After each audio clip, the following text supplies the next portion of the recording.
네, 한 회사의 종자 생육 상태가 제각각이라면 농가들로서는 당황할 수밖에 없습니다.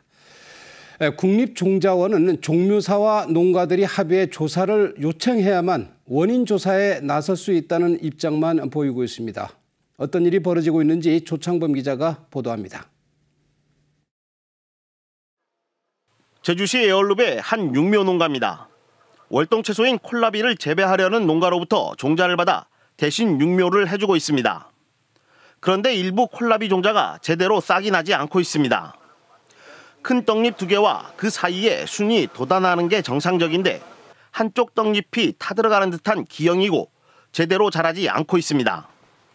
같은 종자 회사에 같은 품종을 같은 날 파종했는데도 발화 상태가 들쑥날쑥입니다. 밭에 묘종을 옮겨 심으면 제대로 자랄지 걱정해야 할 정도입니다. 지금 우리는 이게 시설에서 재배를 하니까 덜한데 노지에서 재배하시는 분은 상당히 심각해요. 이 절반도 안 돼요. 고산농협이 이달 들어 조사를 한 결과 35농가 가운데 30농가에서 이런 피해가 발생하고 있습니다. 더욱이 콜라비 종자에 문제가 있었던 게 처음이 아닙니다. 지난해에도 같은 일이 발생해 종자 공급업자와 육묘 농가, 농협 등이 참가한 가운데 비교 실험 재배를 했지만 원인을 찾지 못했습니다.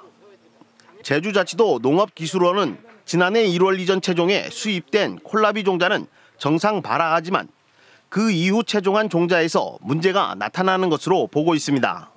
종자가 일단 그 미숙된 종자인지 코팅에서 어떤 문제가 있는 것인지 이런 것들 원인 분석이 돼야 될 것 같습니다.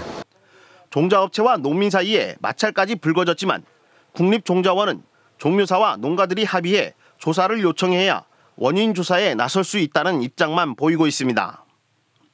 JIBS 조창범입니다.